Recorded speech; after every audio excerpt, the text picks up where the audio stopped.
Dr. Patty Fletcher, identified as one of the 18 women to watch in 2018. Award-winning business and marketing influencer, seen in publications all around the world. Wall Street Journal, The Muse, Financial Times, all over the place. Best-selling author of Disruptors, Strategies or Success Strategies for Women who break the mold. She's a leadership futurist, focused on the role of technology in this new talent economy. I know it's early, but show your manners. My mom always says, show your manners. So give Dr. Fletcher a whole lot of love.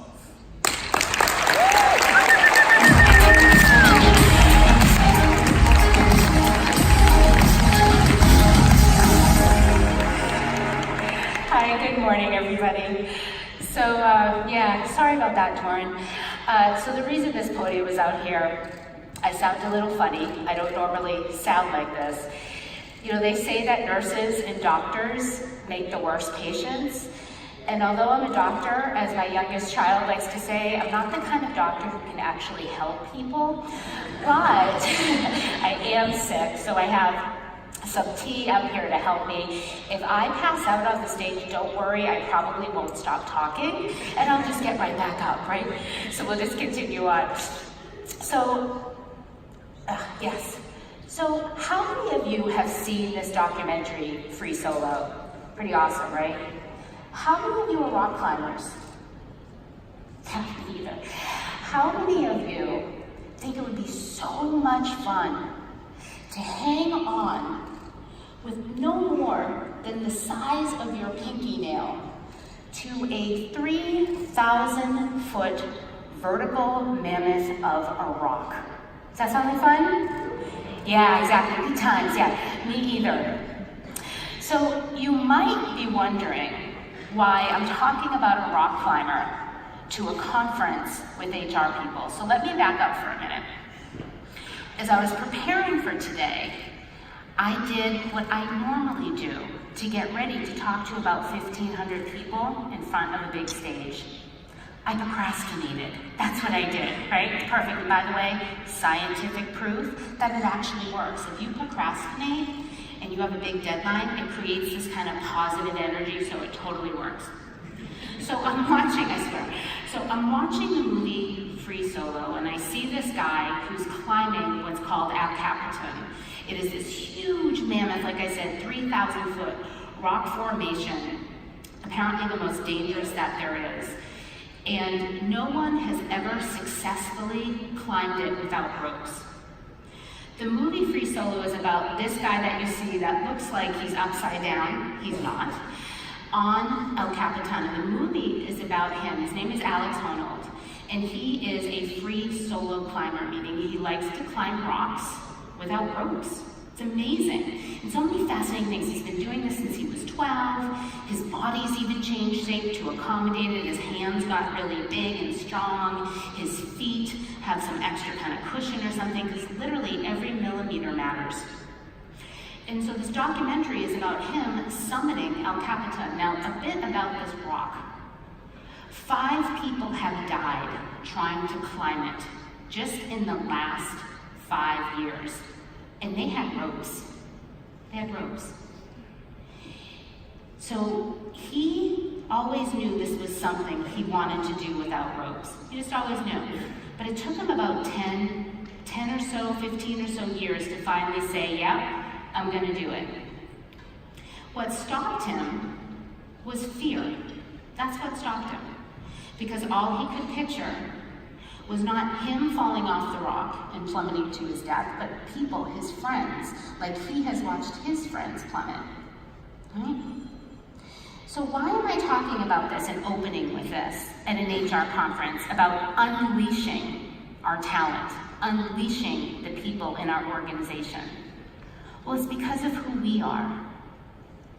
Those of us who have been in HR for a long time, a short time, can probably relate to what it's like to be Alex.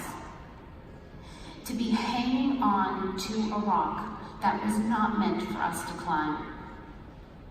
A rock that's slippery and sharp all at the same time, where everyone around you, including the experts, are saying, that's not gonna work. You've tried that before. We've tried that before.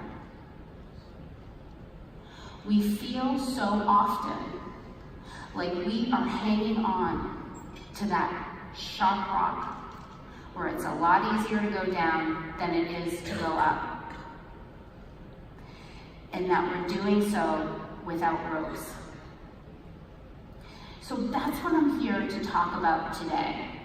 My book, Disruptors, is obviously about disruptors, right? And I love being a disruptor. I love talking about disruption. And that's exactly what Alex had to do to summit that rock. And that's what I help businesses do every single day. To figure out how to navigate what's been done before. We've all been here before in HR, right? Several times. This is your time, this is your time. We've all wanted to be in the room. 20 years ago, I was told that was my job, to help CHROs get in the room, right? Be at the table. Because if you're not at the table, we all know what happens. You're on the menu, right? We don't want that. We don't want that. So that's what I'm here to do today, over the next 20 minutes or so, is to talk with you about what are some of those ropes that I have seen that have worked to be able to get in the room without dying, right? And be able to get those programs in place to be able to unleash our talent. So something struck me about the way Alex did this. The way he did something unprecedented that no one's ever done before, and that is climb to the top of this mountain via this path called Free Rider. Again, no one's ever survived doing this with or without ropes. Because it's like the places that you can place your foot, place your hands, they tend to be too far away, not meant for the human body, being able to go around a rock and get your leg around there and have your big toe be able to hang on to a millimeter, right? Barely a thread. And how Alex did that was from the Warrior Code. And this is something we can all learn from. This is one of the few things, like he says, and airplanes are another one, pilots of airplanes, this is one of the few things where you have to be perfect, right? Because if you are climbing up a rock without ropes and you're not perfect, you got a problem, right? You got a problem. So the first thing a warrior does is they pursue with excellence. You're never going to be perfect the first time around. You need the ropes. And when you pursue with excellence, you do things like you keep trying and trying, you figure out the path, you figure out where the boulders are, you figure out where those stopping points are. And you keep doing it over and over again until finally you're at the summit. And because you're pursuing with excellence, the second thing happens. You don't fear. And we do have fear in our discipline, in our function. Because so many of us have been down the path before, have been told we shouldn't, and have been told we can't, have had partially funded initiatives, right? But what warriors do is they turn fear into the boulders, into the barriers. And then those barriers become the path to their success. So instead of being afraid of them, instead of those obstacles being a stopping point, they become strategies waiting to happen. And it's no different with HR. So we just heard that it's time, right? It's time for us to unleash our people. It's time for us to be able to capture the talent. And the truth is, it really is. Oh, there we go. Okay. So here's the deal, you guys. The data is in. This is exciting times. The data's in. There's a zeitgeist going on in our world. There's a connection of the dots. I can't count all of the times, like I said, I've been told that it's HR's time, right? This time we're really going to be a strategy maker sitting at the table, only to find out that we were just there to execute. but the time really is now. How many of you have heard of the World Economic Forum? Yeah.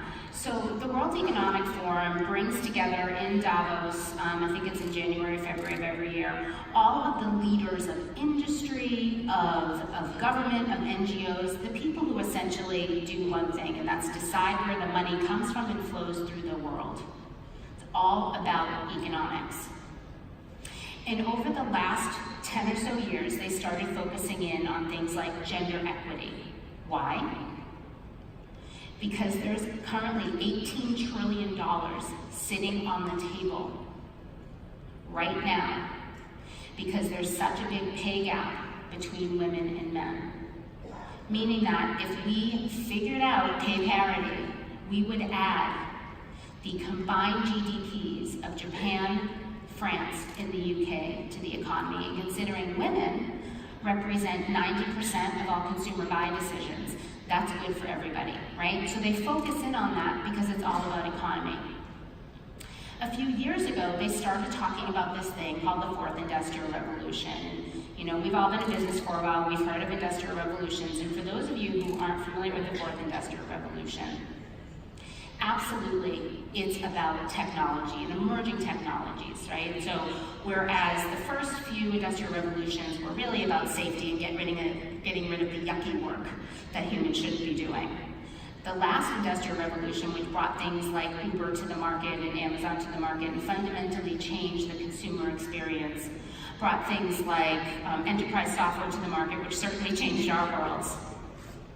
It was all about automation, and it was also all about doing the work that humans didn't want to do, like sourcing candidates, right? When you're someone like a Siemens, for example, and you get nearly 1 million resumes pretty much every month, that's a lot, right? That's something that humans shouldn't do. Well, the fourth industrial revolution is all about replacing decision making. How many of you are looking at AI or using AI right now, using the emerging technologies?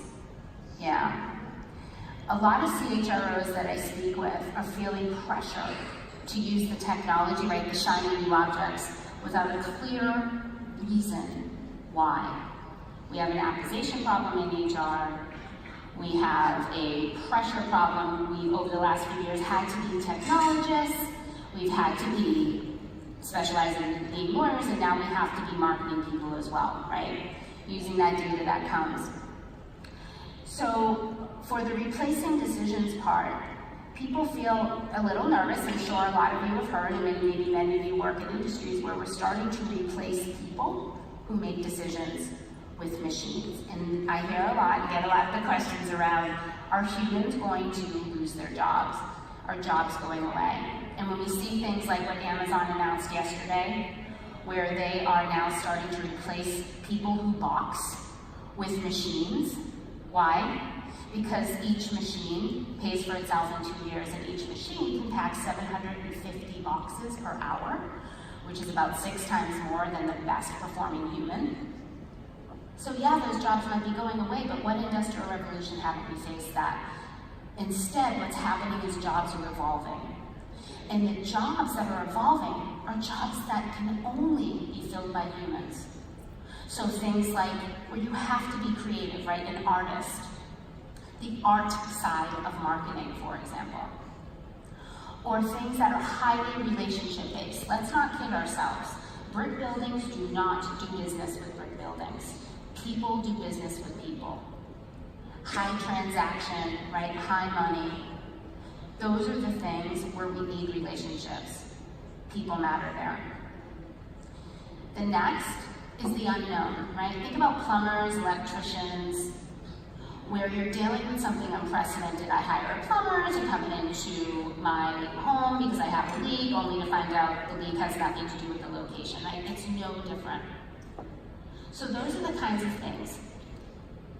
And so with that, we have to create a different environment. We have to create an experience. And what the World Economic Forum tells us about the fourth industrial revolution, and keep in mind, they're saying that the pace of competitiveness is so extreme that it's going to be even faster in terms of who makes it and who doesn't. More than half of the Fortune 1000 from the year 2000, more than half of them are out of business. 85% of the Fortune 500 from the year 1968 out of business. It's only going to be faster this time. And there's also a big threat to MNCs. Because what's going to take it for you to be successful in this new world order, this new industrial revolution, is not the machine, it's the human. My God, even 2 years ago, when I would talk to any other member of the C-suite, and sometimes CHROs, I'd talk about things like health and well-being, I'd talk about things like diversity and inclusion, and just get kind of a glazed over look. Yeah, sure is important, right? But no action, no budget. Now we have conversations and people are paying attention because of the experience piece. Because we all know we're dealing with a market where we truly have to compete for talent. Talent that may not care about being on our payroll. Instead, talent that we hire to finish projects, to make impacts, right? So we have a diverse talent pool. And what does that mean? We're used to that in HR. What does that mean? That means that they have different expectations. When I did my book tour last year and started talking on the university circuit, and seeing that this book that was largely about female disruptors, success strategies from women who break the mold, that's the subtitle, that half the room were always these young men. And I grew up in enterprise software, and so when I thought about things like millennials, and we barely know about Gen Z, so let's not even try to figure them out yet, what we talk about is what? Digital natives, right? And we had to think about that, and how are we gonna get a consumer-grade experience for the HR tools that we have, or the customer-facing tools we have? And what I found from these young millennials is that, yeah, table stakes, don't care. Instead, what they have is an expectation of inclusion. And more importantly, they're not just looking at you to provide the answers. Instead, what they're looking to you, HR, is to provide the environment so that they can answer questions like, what can I do to make this a more equitable environment? What's the right way for me to go to my boss's boss to be able to say, why did you just pass my boss over again? Is it because she's a woman?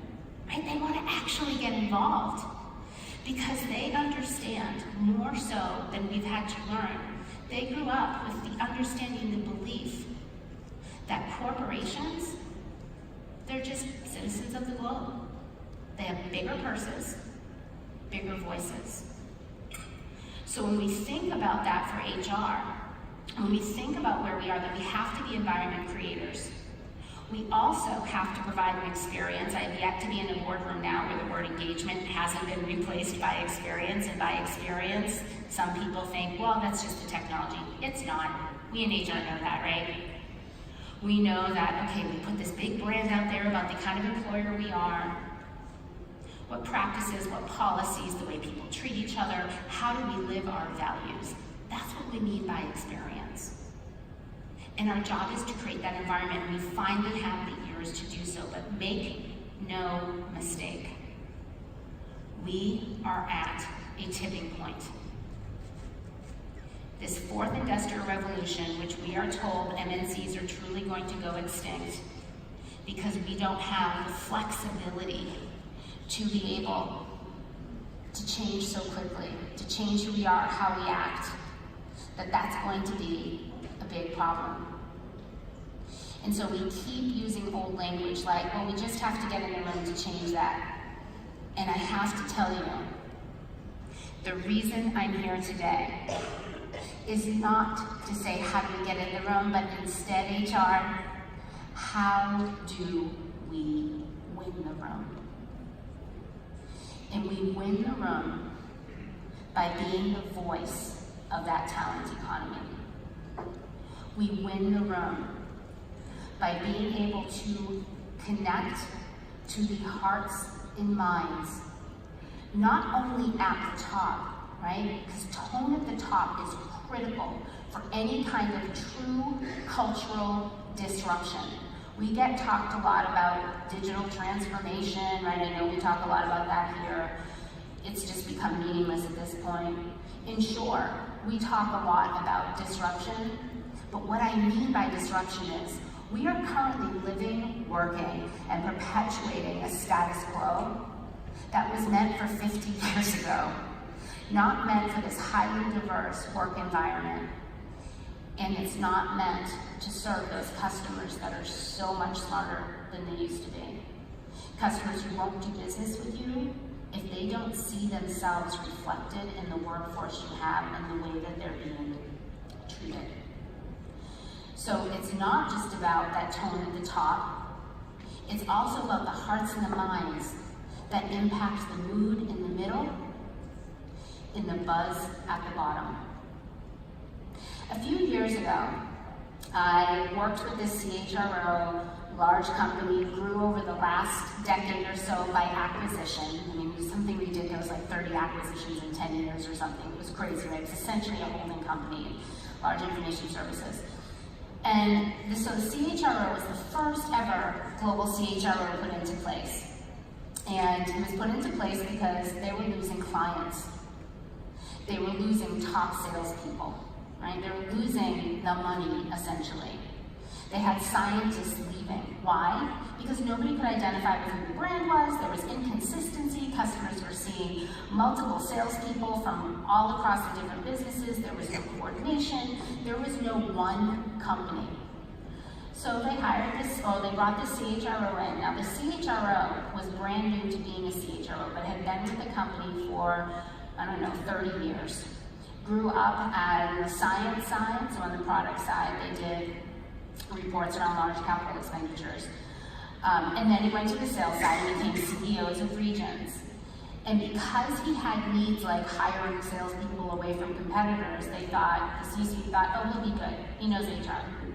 So he goes in and he takes the CHRO role, and we had to address things like losing their top people. We also had to address how to create an HR function that had credibility. Like I said, he had earned this incredible reputation on the business side. The minute he became the chief HR officer, he started losing friends. The heads of sales, the heads of product, saw him as the enemy. They were convinced he was going to get in the way. So we had to figure out how to capture the hearts and minds. So the first thing we had to do, and the first thing every single one of us has to do, just like Alex did to get up that rock, just like my CHRO friend had to do, just like you have to do, when you are faced with either doing something unprecedented or doing something differently, is you have to disrupt the person in the mirror. You have to identify the things that got you to where you are that you should continue doing. The things that got you to where you are that you have to stop doing because they're not going to get you to the next place. And then finally, the things you have to start doing in order to get you there. You have to let go of the version of yourself you thought you were. With this CHRO, he had his first taste of what it was like to be in an underrepresented population, right? He was so used to whatever he said went because he was the guy who actually made the product that created the money or sold the product and therefore was able to fill everyone's paychecks. So now here he is, the head of a function, all of his credibility from yesterday gone, and he had to keep proving being smart, proving his people were smart, proving. And when you're put into that kind of race, you are not able to move forward because you're so busy proving. So how did we get around that? Well, we did a few things. And this works every time, whether it's the top, the middle, or the bottom. The first is we broke down the influence strategy into steps, right? So for example, he had to go into the boardroom because he needed quite a bit of money to be able to invest in different technologies, to do a lot of reorganization, right, to consolidate some of those brands, therefore some of the people. And so what did he do? Well, who do I have to talk to? Okay, great. Now who do they look across the table and talk to, right? And then who do those people look across the table and talk to? And he went and spoke with all of them before he even got in the room. He tested things like, what's going to create the most value? What are the biggest problems that have to be solved? And what does success look like when it comes to the things that HR is responsible for? Whether it's the core components, and make no mistake, I think we all know those things never go away, whether we outsource them or not, because it's more than building a solid foundation. You can imagine all those different landscapes together and what a mess that was with all the different approaches to comp and benefits.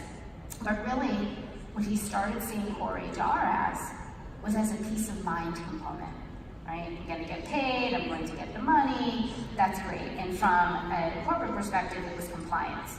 So it was more than what that was. And then the other piece, of course, was talent.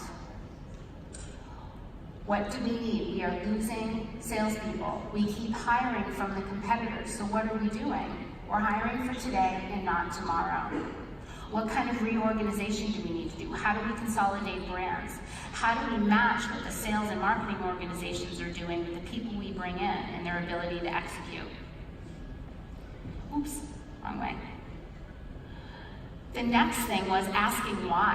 How many of you have had the experience of presenting an initiative only to have tons of holes poked in it? If you haven't, then you're not pushing it far enough. It's true. So you're always going to get pushback, right, when you're trying to disrupt the status quo that no longer serves. Why?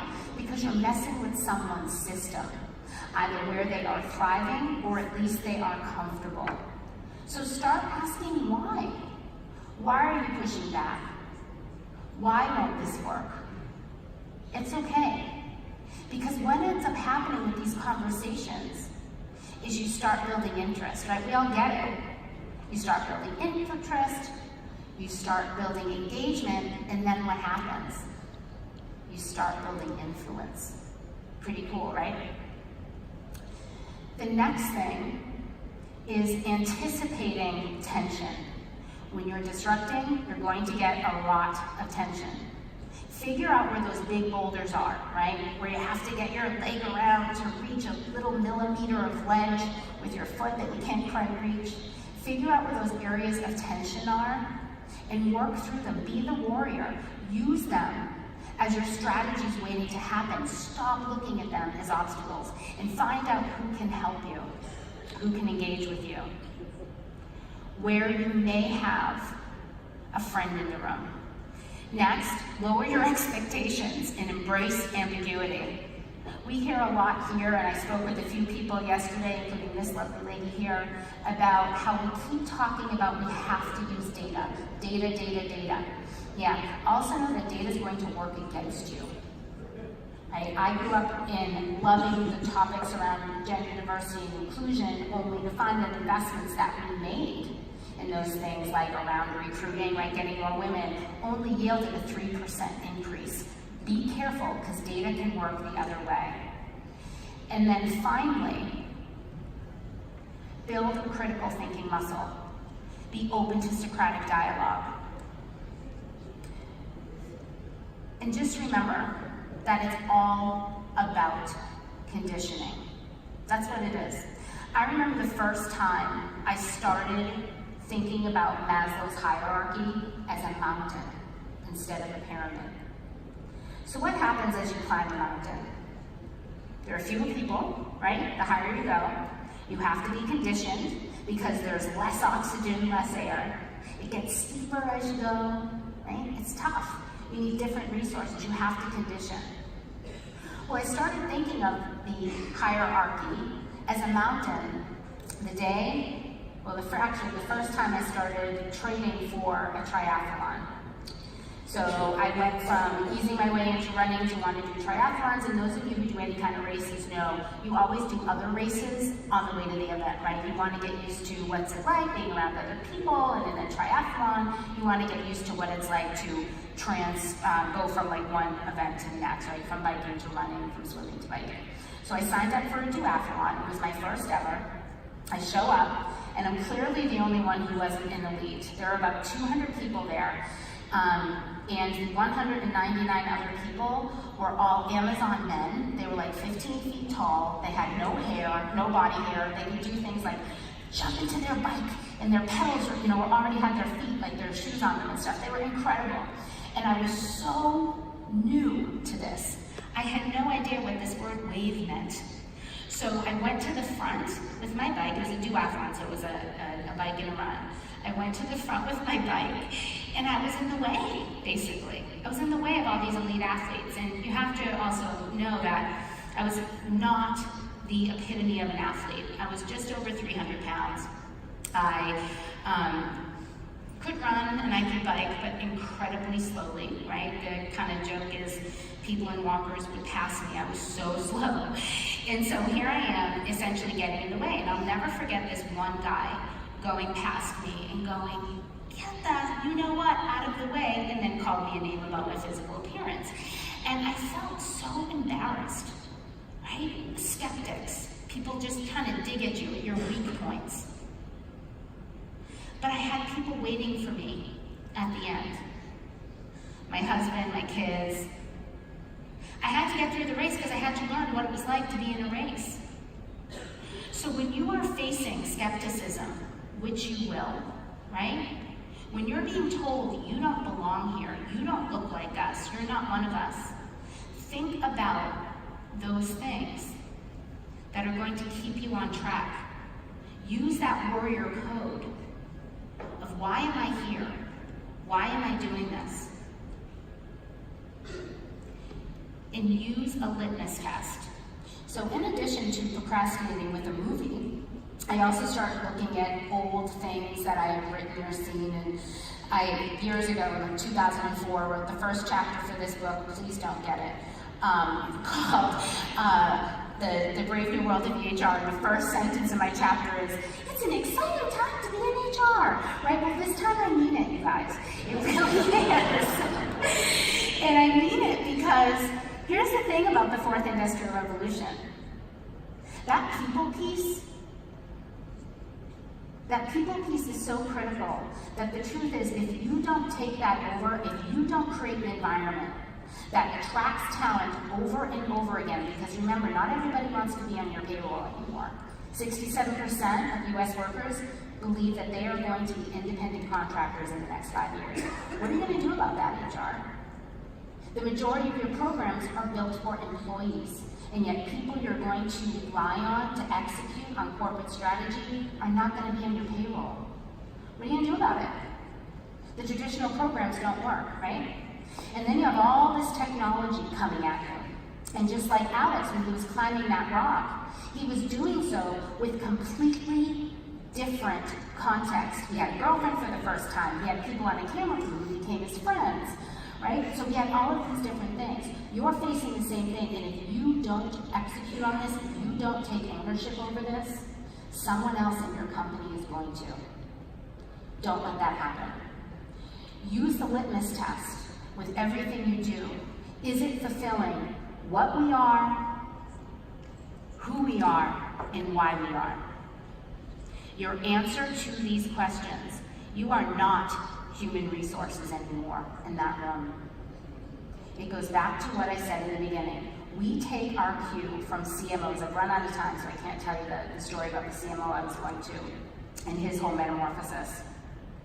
You are not HR, ladies and gentlemen. You are the voice of the new talent economy. You use the data to find out who in your organization and outside of your organization, who people are, what motivates them. What do they want to be successful?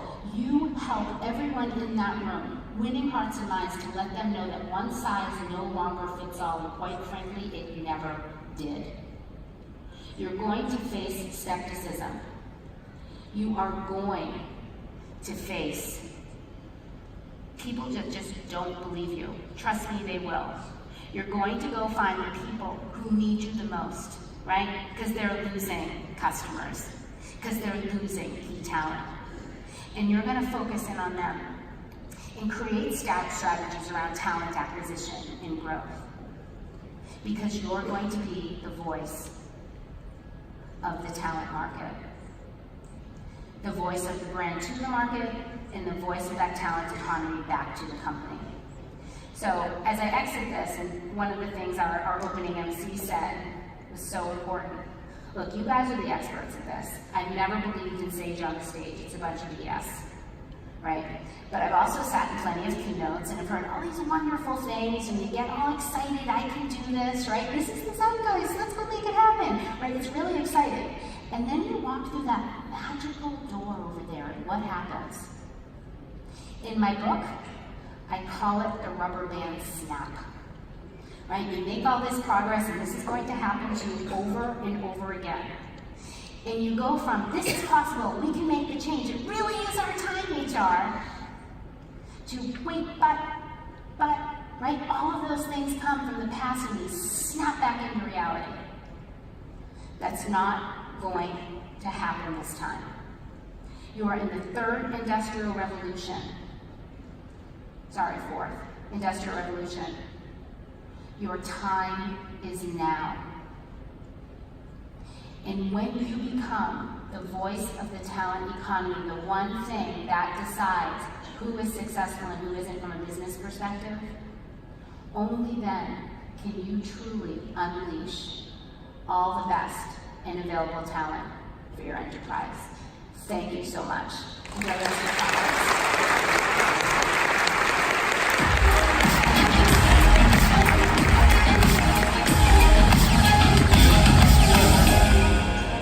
I wanted to do something, but unfortunately I can't do it. So if in fact you see Dr. Fletcher in the hall after this session, I wanted to find out from her the biggest revelation as she was putting the book together.